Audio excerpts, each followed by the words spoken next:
우리 저기 박경민 국장은 그동안 우리 지난번에 자율차 규제 특구 행정에 대해서 브리핑도 하셨는데 그 좋은 큰 일을 생각시켰고 오늘 그 하는 전통시장 관련해서도 또 국비를 따오는 우리 시에 오셔서 참 고생 많이 하셨습니다. 오늘 그 중에 하나인 전통시장 재건축에 대해서 브리핑 하도록하겠습니다. 덕장님 나와서 브리핑 해주시죠.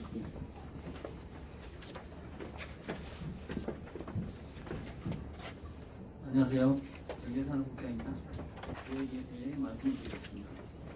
현재 우리 시 조천읍에 위치한 세종 전통시장의 주차타워는 지난 2004년에 지어진 것으로 그간 15년의 세월이 경과하여 시설이 낡고 편의시설이 부족한 상황입니다. 이에 따라 시민 여러분들이 불편을 많이 겪고 있는 걸로 알고 있습니다. 특히 전통시장 주변의 주차 보급률은 주간 112%, 야간 60% 정도 기준으로 주차장 확충이 시급한 실정입니다. 이에 따라 우리 시는 기존의 주차 타워를 새로 지어 주차 면수를 확대함으로써 시장을 이용하시는 고객 여러분들의 편의를 증진하고 전통시장을 활성화를 지원하고자 합니다.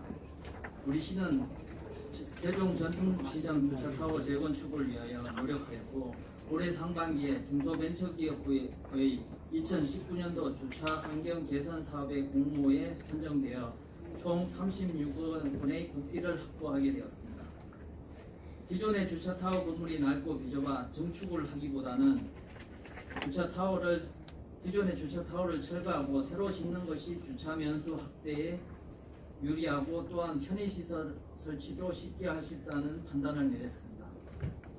세종 전통시장의 주차타워 재건축 사업비는 국비 36억 원과 시비 65억 원을 합한 101억 원 규모로 총 건축 부지는 기존의 주차타워 부지와 함께 이에 인접한 2개 필지를 더한 1452제곱미터이며 지상 5층과 연면적 6300제곱미터 규모로 총 주차 면수는 155면을 확보할 계획입니다. 당초 주차 면수를 100면 규모로 건축할 계획이었으나 주차난 해소를 위해 인근 부지를 매입하여 보다 큰 규모로 재건축하기로 결정하였습니다. 또한 주차타워 설계 시에 화장실과 엘리베이터 등 기존 주차타워의 부족한 편의시설을 반영하기로 하였습니다. 현재 국비 예산과 매칭을 위해 지금 진행 중인 의회에 2차 추경 예산을 편성하여 제출하였습니다. 추경 예산이 확정되는 대로 9월부터 기존의 주차타워를 철거하고 부지 정리 공사를 진행할 계획입니다. 향후 중소벤처기업부와의 사업 수행 협의 등에 필요한 절차를 거쳐 내년 초에 설계 공모를 진행하고 내년 6월 착공하여 2년 후인 2021년 6월까지 완공할 계획입니다. 이번 세종 전통시장의 주차타워 재건축이 마무리가 되면 세종 전통시장 인근의 3개의 주차장에 총 380개의 주차 면수를 확보함으로써 시장 인근의 만성적인 주차난 해소에 큰 도움을 줄 것이며 또한 주차장과 편의시설의 개선으로 전통시장을 이용하는 시민들이 보다 쾌적한 환경에서 시장을 이용할 수 있을 것으로 기대합니다. 시에서는 주차타워 재건축 공사 기간 동안 시장을 이용하시는 시민 여러분들의 불편이 최소화될 수 있도록 노력하겠으며 향후 사업 추진이 원활히 추진이 이루어질 수 있도록 앞으로도 만전을 기해가겠습니다. 감사합니다. 저기 의회 출석하셔야 될 준비죠? 의회 출석은 지금 답변하실 수 있으시겠어요? 양해를 위원장님한테 드리고요. 네, 그럼 질의 답변을 그냥 계속 하도록 하겠습니다. 네, 질의 답변 시간을 갖도록 하겠습니다. 질의하시는 성함과 언론사 이름을 말씀해 주시면 고맙겠습니다. 예, 최 기자님, 예, 마이크에다 대고 좀 해주십시오. 예, 대전 인터내셔널 최대열 기자인데요. 지금 주차장 다시 짓는다고 하셨는데 혹시 요금 체계 같은 것도 지금 정리가 됐나요? 지금 요금 체계는 지금 현재는 최초 30분은 무료고요. 1시간 600원, 2시간 1,400원, 하루 최대 요금 8,000원 이 문제는 왜 말씀드리냐면 그 전에도 이런 문제가 한번 제기가 됐었어요. 네.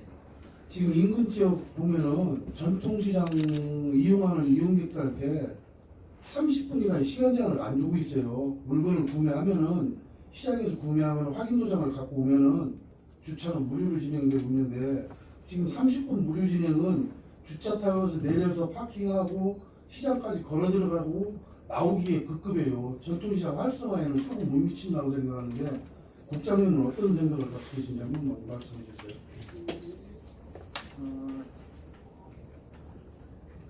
주차 무료 시간 확대에 대해서 계속적으로 얘기가 나오고 있는데요. 지금 주차장 이용을 지금 시설관리공단에 위탁하고 있는데요. 공단 주차장 이용 수입이 비용에 비해서 마이너스 적자 상태입니다. 그래서 그런 요구는 있는 걸로 알고 있습니다. 그런데 주차 시간 확대에 대해서는 좀 더 검토를 좀 해봐야 될 것 같습니다. 그래서 저희가 지금 주차장 운영 수익이 계속 마이너스가 나기 때문에 시설관리공단에 계속 보전을 해줘야 되는 그런 상황입니다. 하나만 더 여쭤볼게요. 그럼 굳이 꼭 시설관리공단에 위탁을 해야 되나요? 시설관리공단에 위탁을 안 주고 그다음에 전통시장 상인회라든지 이런 데 위탁이 가능합니다. 가능한데 지금 현재 조천 전통시장의 상인회가 이 두 곳으로 갈라져 있는 상황이고 그래서 지금 현재 시설관리공단에서 위탁 기간이 종료가 되고 그다음에 전통시장의 상인회가 하나로 합쳐지면 그때 한번 다시 상인회 위탁을 하는 방안을 해서 검토를 할 예정입니다. 예, 또 다른 질문 계십니까? 예, 김지영 기자님. 네, 경총일보 김지용 기자입니다. 한 가지만 질문드리겠습니다. 주차 타워를 건축을 하게 되면 공사 기간 동안 교통체증과 주민 불편이 예상될 것으로 보입니다. 특히 이곳은 차량 통행이 많고 평소에도 교통체증을 빚는 곳입니다. 공사 기간 동안 이러한 불편을 해결 방안은 계신지 설명 부탁드리겠습니다. 그래서 그런 측면이 알고 있고요. 지금 현재도 시장 인근 주변에 주차 공간이 부족한 사실인데요. 인근에 노예 주차장 지금 현재 노예 주차장에 25면이 있고요. 그다음에 지금 전통시장 서문에 위치한 또 주차 타워 200명 규모와 지원 공영 주차장에 72면을 활용해서 최대한 시민들의 불편을 최소화할 노력하고 있습니다. 예, 홍 기자님. 예.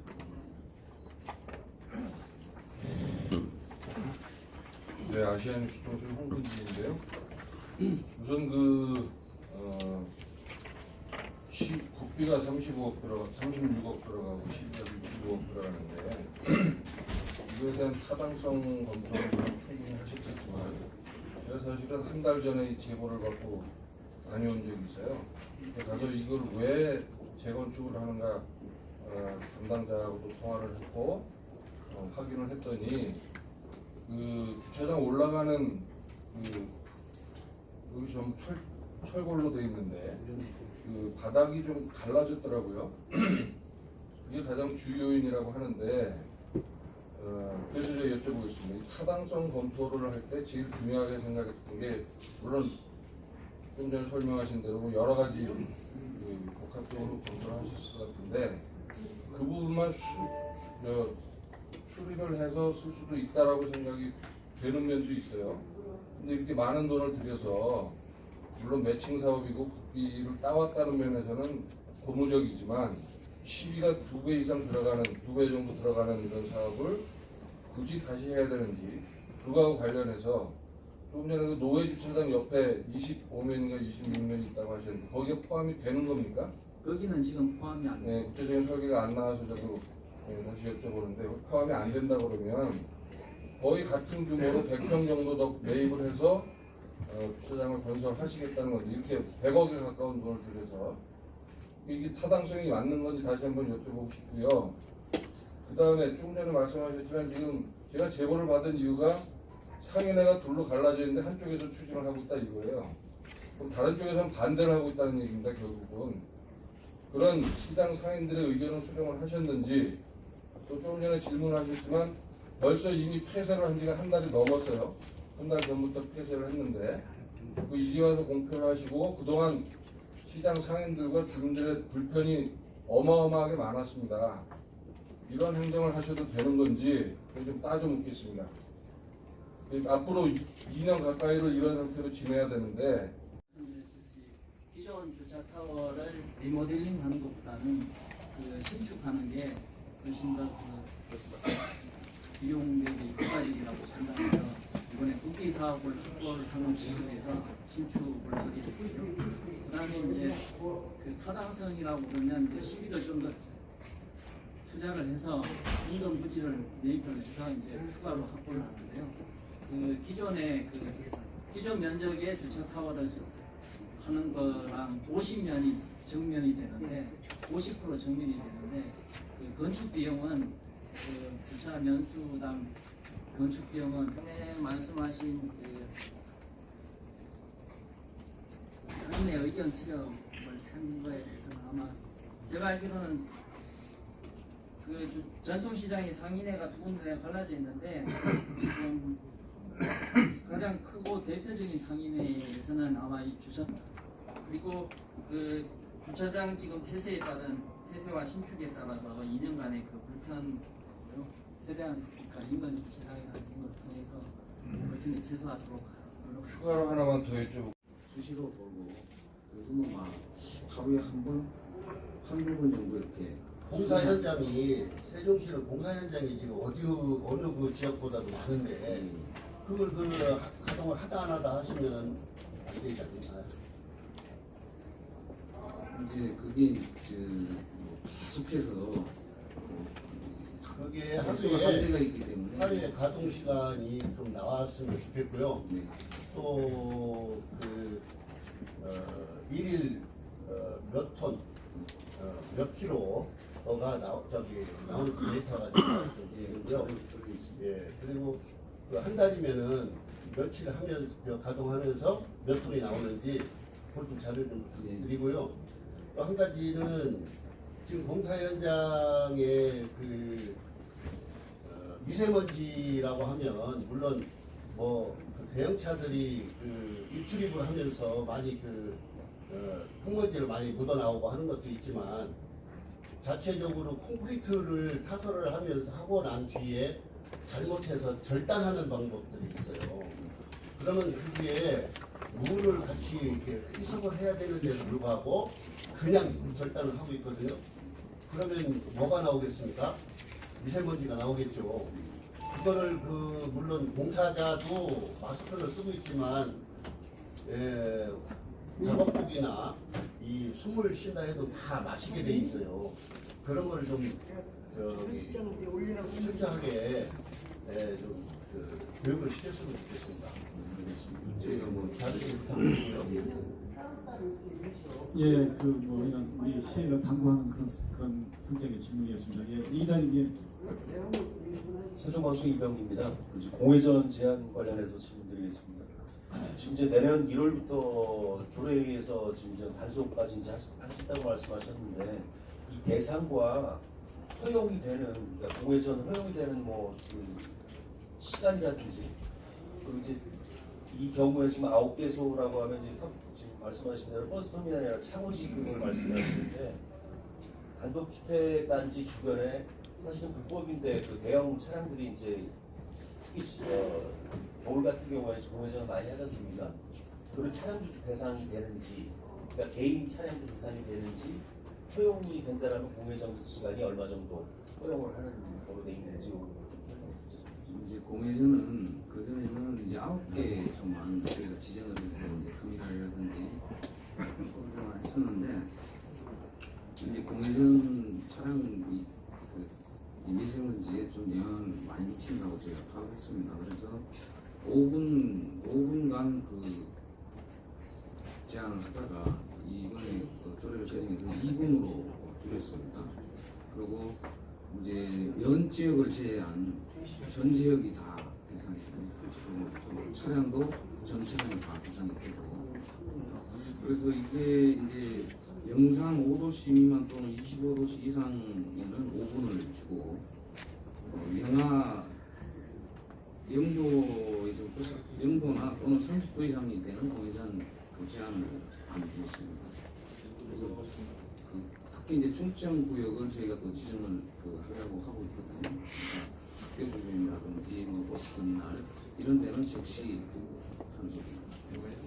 구체적인 부분들은 이번 시기에 알 수 있도록 준비해서 하셔야 될 것 같습니다. 예, 조례가 확정이 되면 저희들이 보도자료를 한번 내도록 하겠습니다. 예. 안 하신 분 하시죠. 감사합니다. 베니스 남남입니다. 비산먼지 발생 억제 시설 강화 추진이라고 이제 여기 정부에 주신 게 있어요. 여기를 보면 수송이라는 제목에 나오는 건데요. 그 공사장 출입구에 환경 전담 요원을 배치한다고 하셨는데 이분들은 어디에서 오셨는가 좀 말씀해 주시고요.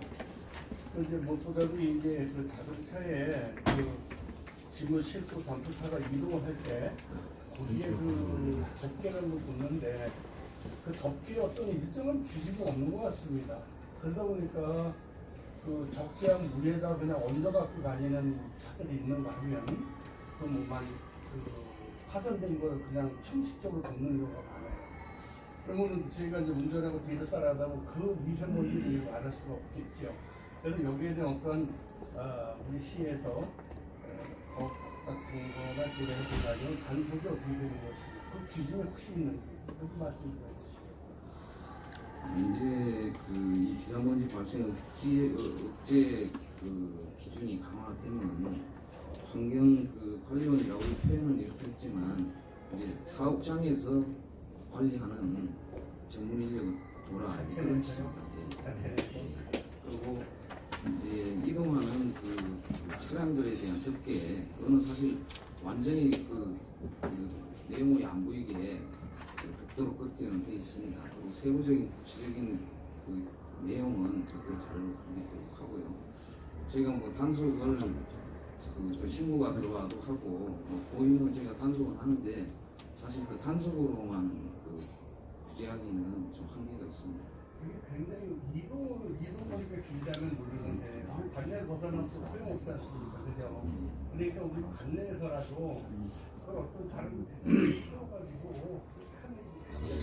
자동차 정해도 중하지만 아까 말씀 한 기자님 얘기했지만은 우리 세종시에는 공사 현장이 많지 않습니까?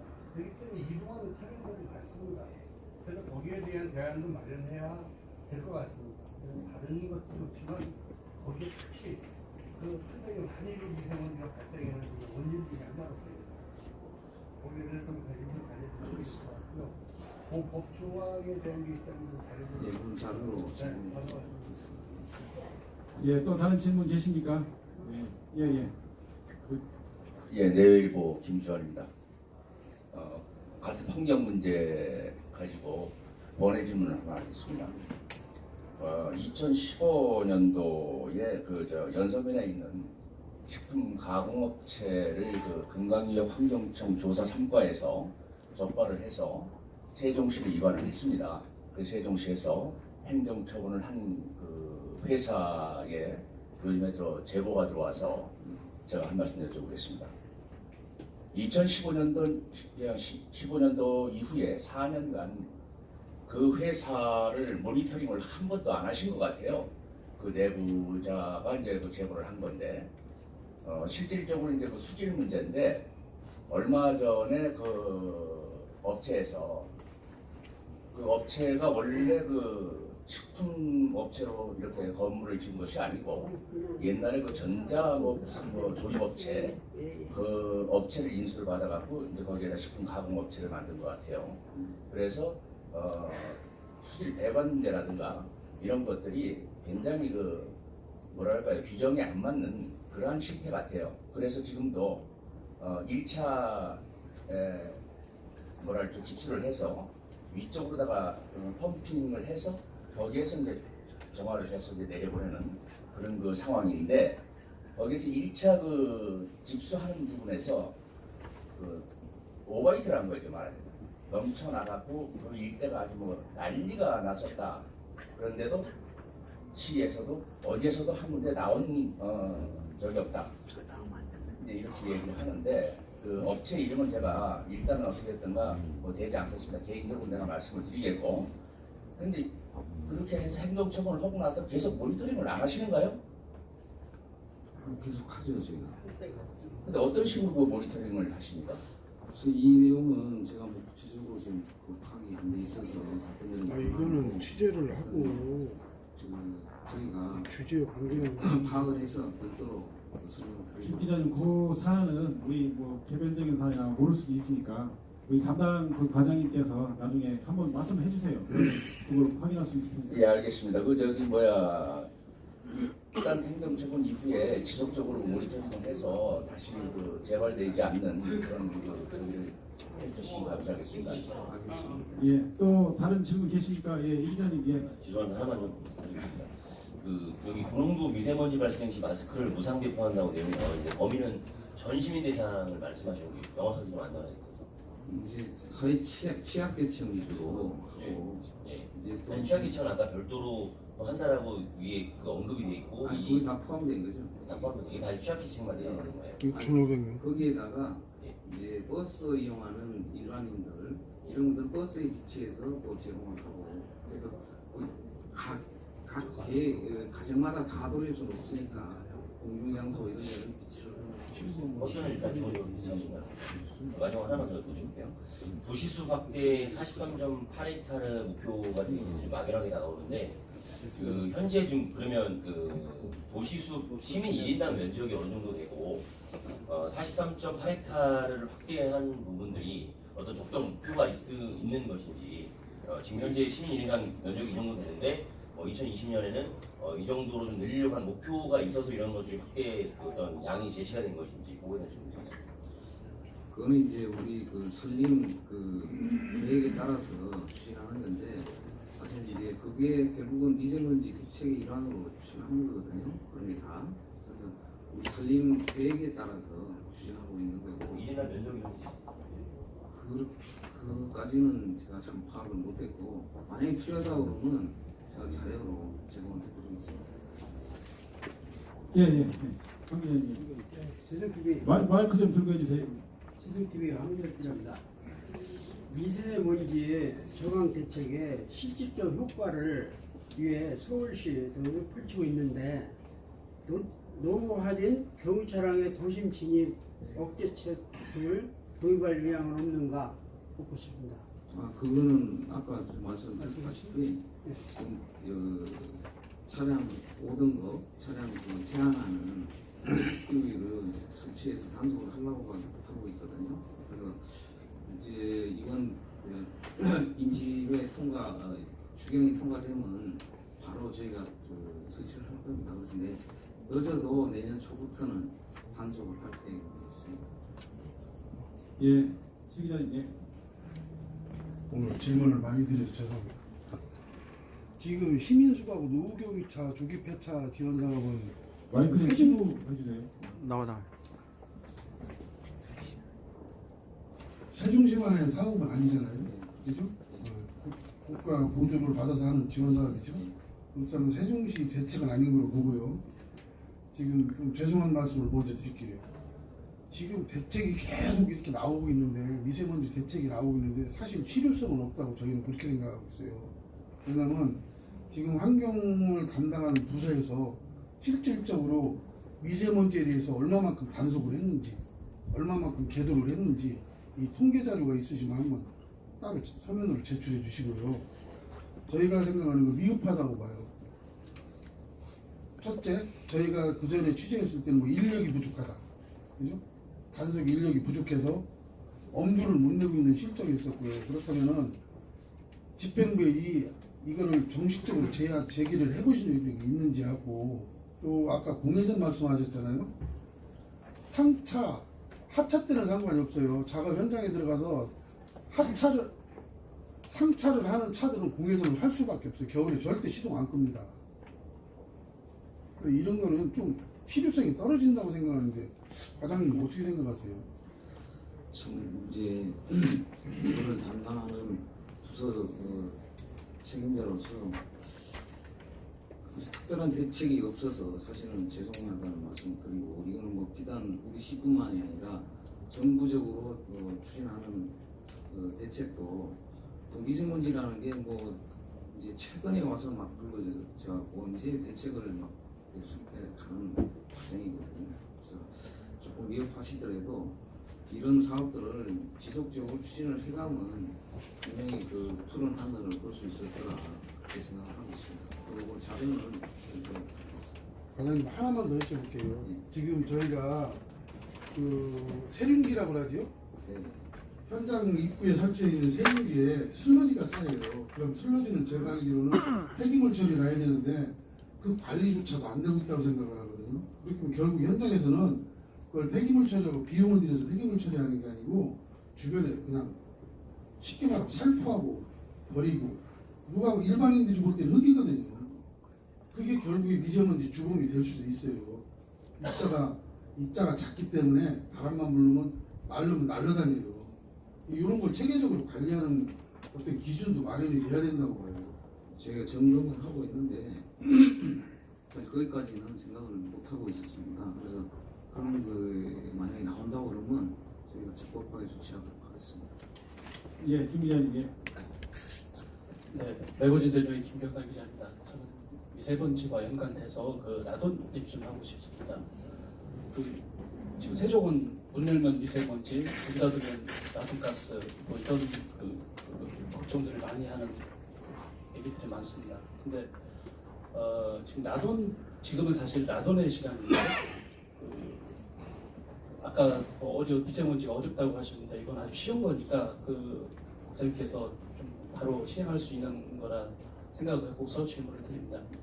그 작년 12월 3일부터 그 라돈 측정기 라돈아이를 조치원과 동사무소에는 그 2대씩, 면에는 1대씩 그 배정을 했습니다. 그런데 이게 지금 대기자가 너무 많습니다. 동 같은 경우 어느 특정 동 같은 경우는 어제까지 보니까 226명이 좀 밀려 있어요. 제가 거기에 신청을 하면은 2년 뒤에나 그 라돈 측정기를 대여받아서 쓸 수 있습니다. 이 불만들이 정말 많습니다. 물론 담당 직원들은 대수는 적고 신청자가 많다고 하지만은 그 사실 운영하는 직원의 교육이라든지 그 정책과에서 그 환경정책과에서 담당하신 담당자들이 좀 관심 갖고 기울이면은 이 숫자를 상당히 줄일 수 있는데 여태까지 그 실태 조사라든지 그 측정 수치라든지 이런 거에 대해서 종합적으로 그 보고를 그러니까 정리를 한 것도 없고 현황 파악도 한 사례가 없습니다. 그래서 이런 부분에서는 좀 그 국장님께서 관심을 가지시고 이거는 적은 비용으로 금방 할 수 있는 겁니다. 예를 들어서 제가 2년 걸린다고 하는 그 동 말고 다른 지역 같은 경우 거기는 잘 한 거니까 제가 말씀드리겠습니다. 한솔동 같은 경우 지금까지 230명 신청을 받아가지고 어제 그저께까지 213명을 완료를 했습니다. 그리고 남아있는 사람이 지금 7명인데 어떻게 그렇게 잘했냐? 이거는 담당자가 어느 정도 신경을 쓰고 빨리빨리 그 업무를 처리하느냐에 따라서 이렇게 다른 겁니다. 다른 동도 똑같은 조건인데도 불구하고 이렇게 신청자 이런 내용을 그 동에 해당 지역에서 알면 뭐라고 하겠습니까?